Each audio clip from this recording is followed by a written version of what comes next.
Masechet Psachim, traité Psachim, la flamme Vav, feuille numéro 36, nous sommes à la feuille 35, deux lignes avant la fin.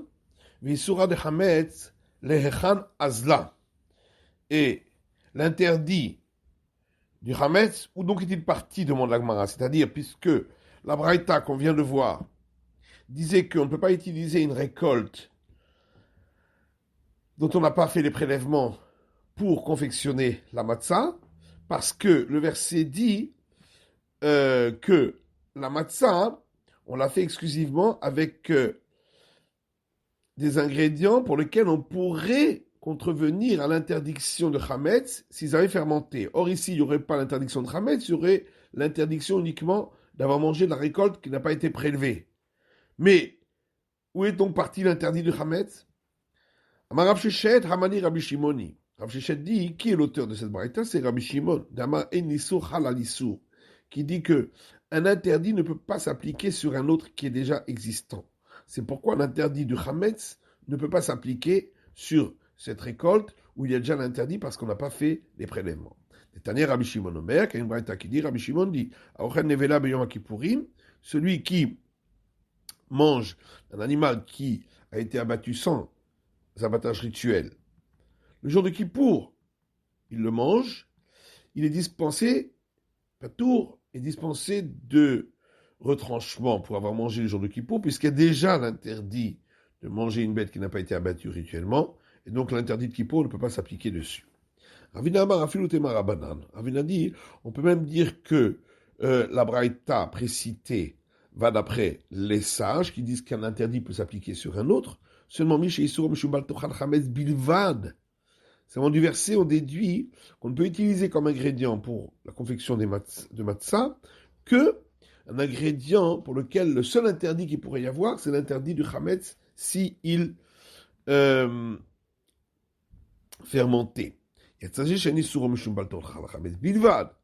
donc on exclut ce cas-là où l'interdit n'est pas uniquement de chametz s'il fermenté, et là, mishum bal tochal tevel, mais également l'interdit de manger de la récolte dont on n'a pas effectué les prélèvements.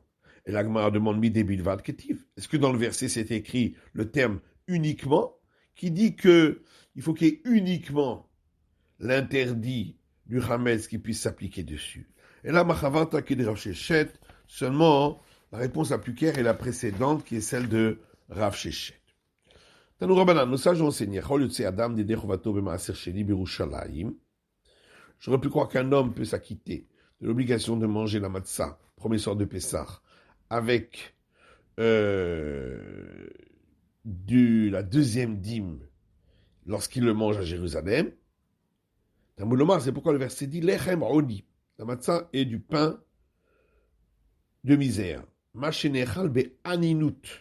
Donc Oni ici, on le lit comme avec un aleph, pour nous dire seulement ce qui se mange lorsque on est endeuillé. Il y a chez nous aninut, à l'exclusion de la deuxième dîme qui ne peut pas se manger lorsqu'on est endeuillé, c'est-à-dire le jour où on a perdu un proche, et là, simcha, mais il ne peut se manger que dans la joie. Livre Rabbi Saglili. Ça, c'est les paroles de Rabbi Saglili. Rabbi Akiva Omer, Rabbi Akiva dit, matzot, matzot, riba. Étant donné que le verset a répété plusieurs fois le terme matzot, de pain azim au pluriel, concernant l'obligation d'en manger le soir de Pessah, donc on a inclus, de par ce fait, également la deuxième dîme, qui est valable pour confectionner les matzot.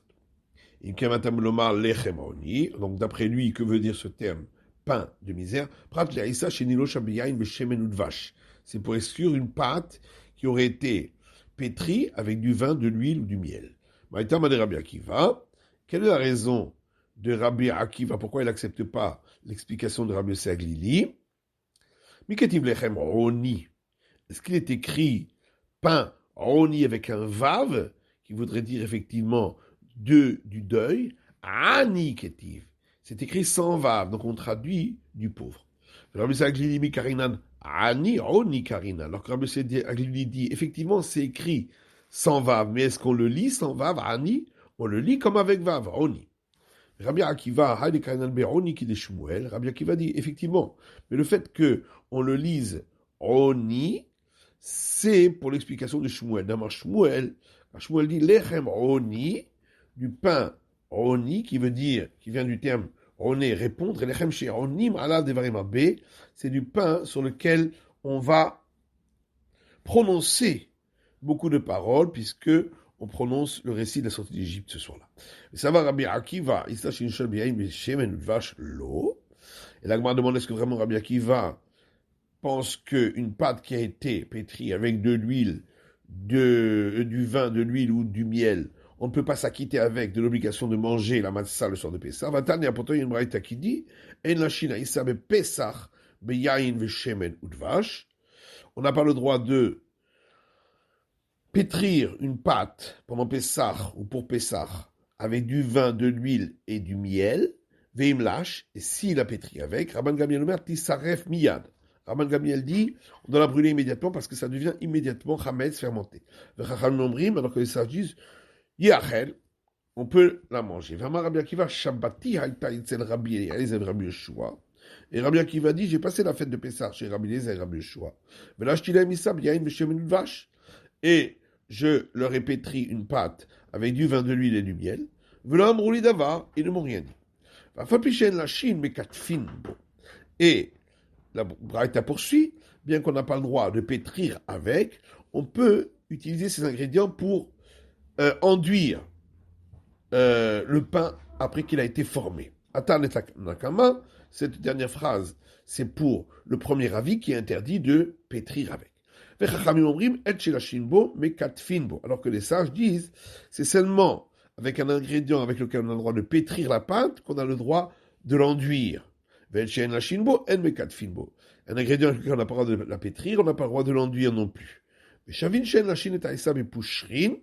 Et tous sont d'accord qu'on n'a pas le droit de pétrir la pâte avec de l'eau tiède parce que ça fait fermenter. Donc, comment on va répondre à la question? Pourquoi ici Rabbi Akiva autorise d'utiliser une pâte pétrie avec de l'huile, du vin et du miel, alors que dans la braïta précédente, il interdisait? Et la Gemara dit lo kasher, c'est pas une question. Rabbi Yom Tov Rishon, Rabbi Yom Tov Sheni. Quand il interdit, c'est pour le premier jour de Pessah, pour s'acquitter de l'obligation de manger la matzah le premier soir. Mais quand il permet, c'est pour le deuxième jour, après, lorsqu'il n'y a pas une obligation de manger la matzah. Dans ce cas-là, on peut utiliser cette matzah-là. Kidamanou Rabbi Yoshua Livene, comme Rabbi Yoshua dit à ses fils, Yom HaKamalot alushili bechalva. Le premier jour, pour le premier jour de Pessah, ne pétrissez pas la pâte avec du lait. Mais kanvela alushili bechalva. Après, vous avez le droit de la pétrir avec du lait. Puis pourtant, il y a une braïta qui dit qu'on n'a pas le droit de pétrir une pâte du tout avec du lait. Vimlash kol patasura. Et s'il l'a fait, tout le pain est interdit. Parce qu'il pourrait en venir à manger ce pain avec de la viande. Et la rikamar. Seulement, voilà ce qu'il a dit. Yomakama lotalushuli bedufsha. Pour le premier jour, donc le commandement du premier soir de manger la matzah, ne pétrissez pas avec du miel, mais calmez-la l'ushuli bedusha. Et pour la suite, vous pouvez également pétrir avec du miel. Et si tu veux, je peux donner une autre réponse. On parle effectivement avec du lait. Ravina, et ça suit ce qu'a dit Ravina, Ke'ain Torah Shari, que si on pétrit une toute petite pâte, comme un œil de bœuf, c'est permis parce que on n'amènera pas à oublier que ça a été pétri avec du lait. Hanami Ke'ain Torah, ici aussi on parle lorsque ça a été pétri en très petite quantité comme un œil de bœuf. Ça c'est l'explication de Rashi. Le Rif dit que si on si on fait un pain avec une forme spéciale, comme ici une forme d'œil de bœuf, à ce moment-là on se rappellera qu'il a été pétri avec du lait et on n'en viendra pas à le manger avec la viande et c'est permis. Donc la Braïta disait que tout le monde est d'accord qu'on n'a pas le droit de pétrir la pâte avec de l'eau tiède parce que ça fait fermenter. Alors pourquoi est-ce différent des offrandes qu'on offre au temple? Comme il est écrit dans une Mishnah, toutes les offrandes, on peut pétrir la pâte avec de l'eau tiède, on met chamrin chez et on fait attention que ça ne fermente pas, puisque les offrandes doivent être en matzah, non fermentées. Alors, l'Agma répond, Imamrou bizrizin. Si effectivement on l'a autorisé lorsque c'est fait par des gens qui sont zélés, puisqu'il s'agit des prêtres au temple, Yomrou b'shein zrizim. Est-ce qu'on peut permettre, lorsqu'il ne s'agit pas de gens zélés, lorsqu'il s'agit de n'importe qui, c'est pourquoi ailleurs on interdit. Yari miltatna milatit.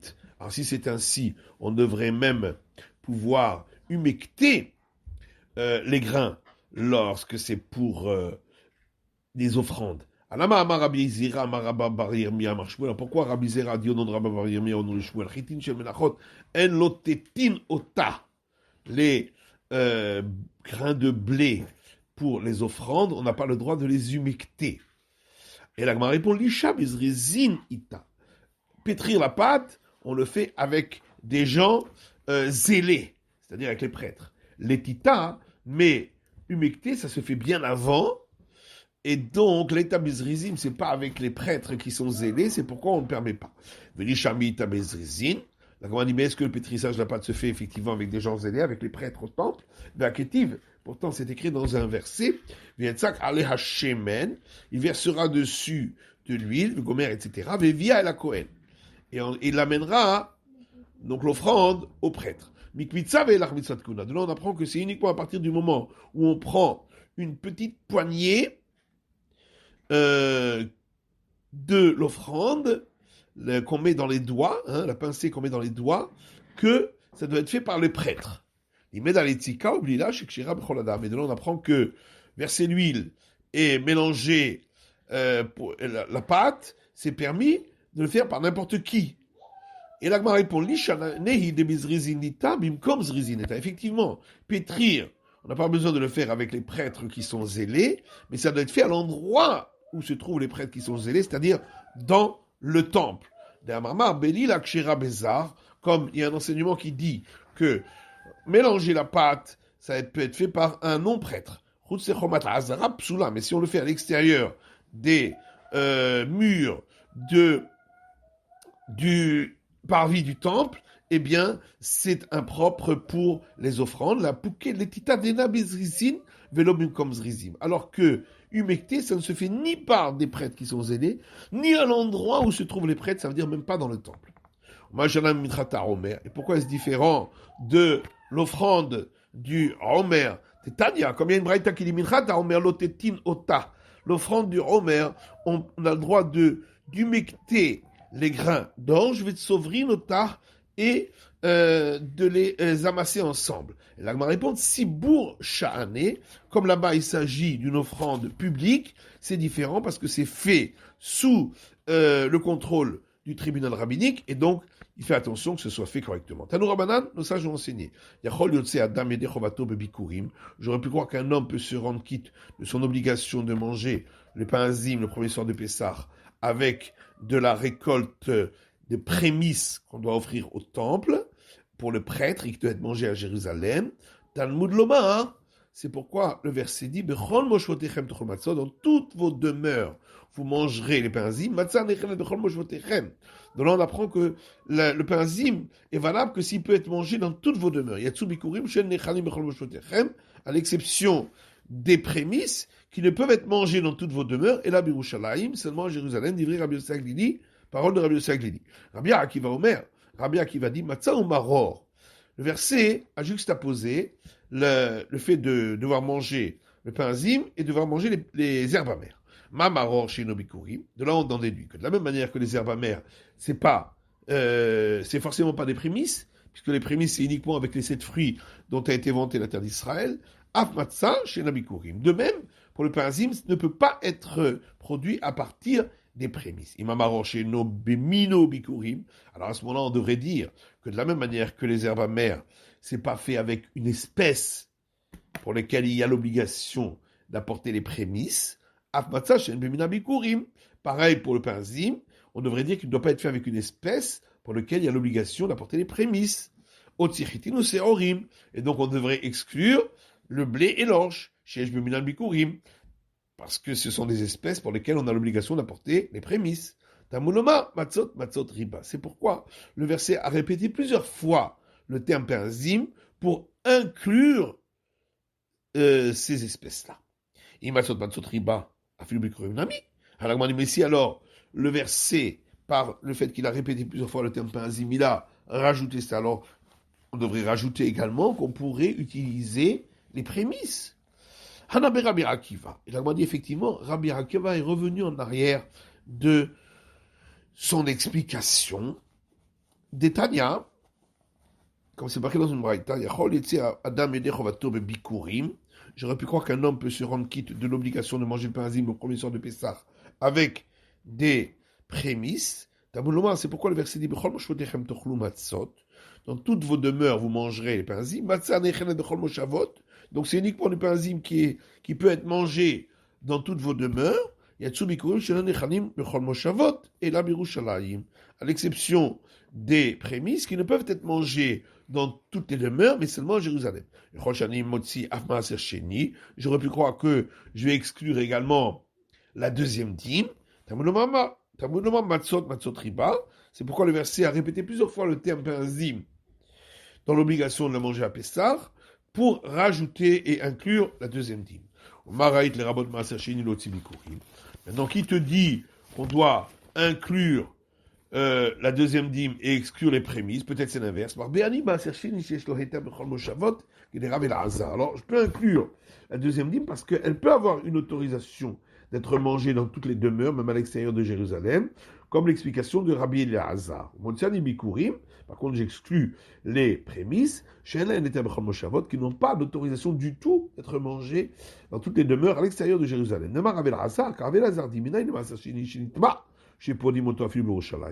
D'où sait-on que la deuxième dîme qui est devenue impure, on a le droit de la racheter même lorsqu'elle se trouve dans Jérusalem et de manger ainsi les fruits à l'extérieur de Jérusalem. C'est pourquoi le verset dit car tu ne pourras pas le porter, la deuxième dîme. Dans ce cas-là, tu peux la racheter. 27 est la achila. Or, ici, le terme se'et peut aussi être traduit par manger. Donc, si on ne peut pas manger, comme dans le cas où c'est devenu impur, on peut aussi racheter et manger en dehors de Jérusalem. Chez Neymar, vaïsamas et me et panav, et il a fait apporter, le verset dit, et il a fait apporter une nourriture de devant lui. Donc on voit que c'est veut dire nourriture. Or, qui est le maître dont tu as entendu qu'il dit qu'on peut se rendre quitte de l'obligation de manger la matzah avec de la deuxième dîme? Rabbi Akiva. C'est Rabbi Akiva, comme on l'a vu plus haut. Et on voit que lui-même, Rabbi Akiva, il exclut les prémices du verset dans toutes vos demeures. Shmarmina d'Arbe. Donc de là, on voit que Rabbi Akiva est revenu en arrière de son explication et il a fini par suivre l'explication de Rabbi Yossé Aglili. Rabbi Yossé Aglili, Tipukle Menechem Oni, Mishenechal Beoni, Yatzazé Shenechal La Besimcha. D'après Rabbi Yossé Aglili, pourquoi on n'exclut pas la deuxième dîme? Pourquoi on n'exclut pas les prémices du terme pain de misère, qu'on ne peut pas apporter, utiliser les prémices pour la matzah? De là, on apprend, comme l'avait dit Rabbi Yossé Aglili lui-même, que ici, Oni veut dire le deuil, donc uniquement du pain qui peut être mangé durant le deuil. Et donc, on peut exclure les prémices qui doivent être mangées uniquement avec joie. Alors, ma réponse, ça va avec Rabbi Shimon, parce que Rabbi Yossé Aglili pense comme Rabbi Shimon de Tanya. Quand il me qui dit Bikurim Asurim les Onen, les prémices ne peuvent être mangées par un endeuillé le jour de la mort de son proche. Rabbi Shimon m'attire et Rabbi Shimon autorise. Maïtama de Rabbanan, quelle est la raison des sages qui interdisent dire parce qu'il est écrit tu ne pourras pas manger dans tes portes. Et ensuite c'est marqué Teruma Tiadecha, le prélèvement de ta main. Vermamar Teruma Tiadecha elu bikurim. Et on a un enseignement qui dit prélèvement de ta main, ça c'est les prémices qu'on apporte avec le panier dans ses mains dans le temple. Et donc dans ce verset, les prémices ont été juxtaposées à la deuxième dîme, pour nous dire Mama Asera sur les Onen, de la même manière que la deuxième dîme ne peut pas être mangée par celui qui est en deuil le jour de la mort d'un proche, Avikurim sur le Onen, de même, les prémices ne peuvent être mangées pour celui qui est en deuil le jour de la mort d'un proche. Rabbi Shimon, alors que Rabbi Shimon lui dit Trouma Karin Hu Rachamana, puisque la Torah a donc appelé ici dans ce verset les prémices prélèvement, comme le prélèvement au prêtre, eh bien, qui Trouma, c'est pourquoi ils ont la même règle que le prélèvement au prêtre, Matrouma Muteret les Onen, de la même manière que le prélèvement au prêtre, à partir d'une récolte, il peut être mangé également par celui qui est en deuil le jour de la mort d'un proche, Avikurim Mutar les Onen, de même, les prémices peuvent être mangées par celui qui est en deuil le jour de la mort d'un proche. Rabbi Shimon, lui dit, Nehide Ekish Leitle Simcha, Nehide Ekish Leitle, Simcha Mia Mirtav Ketiva Behu. Rabbi Shimon, effectivement, même si on va dire que il ne l'apprend pas du fait que ça a été juxtaposé à la deuxième dîme, mais c'est quand même écrit pour les prémices, le terme joie. De là, on devrait apprendre que ça ne peut pas être mangé par celui qui est en deuil le jour de la mort d'un proche. Dirtiv Samarta Bechol Hatov, puisqu'il est écrit au sujet des prémices, et tu te réjouiras de tout le bien. Alors on répond que ça, c'est venu dire qu'on apporte les prémices au moment, pendant la période de la joie, c'est-à-dire la période des récoltes. Dit-on, comme c'est marqué dans une Mishnah, mais Atzeret Vadachan Meviv et Koré, entre Shavuot et Sukkot, on apporte les prémices et on récite le texte qui accompagne cette offrande. Mais à Chag ve'at Chanukah, depuis Sukkot jusqu'à Chanukah, mais vive nos Koré. On apporte les prémices, mais on ne lit plus le texte. Tanou Rabanan, nos sages ont enseigné. Lechem Oni, c'est marqué que le matzah est du pain de pauvres, prat les halout, donc à l'exclusion d'un pain qui a été fait avec une pâte qui a été échaudée, mais le hashisha, ou qui forme un gros pain, parce que ce sont des pains de riches. J'aurais pu croire qu'un homme ne se rend quitte qu'avec du pain de très mauvaise qualité. C'est pourquoi le verset a répété à plusieurs reprises le terme pain azim pour inclure même les pains azim qui avaient été faits par Salomon, qui étaient faits avec une farine de très bonne qualité. Alors pourquoi le verset dit le pain de pauvre, donc à l'exclusion d'une pâte qui a été échaudée et d'un gros pain. Et d'où sait-on que le gros pain appelé ici Ashisha, c'est un pain noble? Dirtif, parce qu'il est écrit, un verset dans Samuel, donc le roi David a donné à chacun des gens du peuple, le Chol Hamon Israël, pour toute la multitude d'Israël, le Meish ve'adisha, de l'homme jusqu'à la femme, le Ish Halat Lechem Achat, pour chacun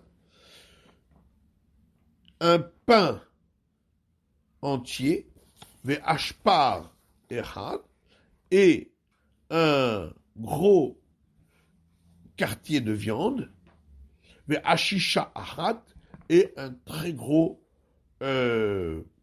grosse galette, ashisha. Vamar Rav Chanan Baraba, et Rav Chanan Baraba a dit, Ashpar Echad, ici c'est écrit le terme Ashpar, pour dire morceau de viande de bœuf, Echad Mishisha Bepar, 1/6 d'un bœuf pour chacun. Ashisha Echad Mishisha Be'efa. Et le terme Ashisha veut dire ici un pain fait avec de la farine d'un volume de 1/6 de Efa, qui est un volume de farine. Pliga de Shmuel, et ceci est en opposition avec l'explication de Shmuel. D'Amar Shmuel, quand Shmuel a dit Ashisha, le terme Ashisha ici veut dire Garba Bechamra, une jarre de vin. Dirtiv, comme il est écrit ailleurs, Ve'ohave ashiché anavim, et qui aime les jarres faites avec du jus de raisin. Fin de l'étude de la feuille 36 d'Aflamelvav.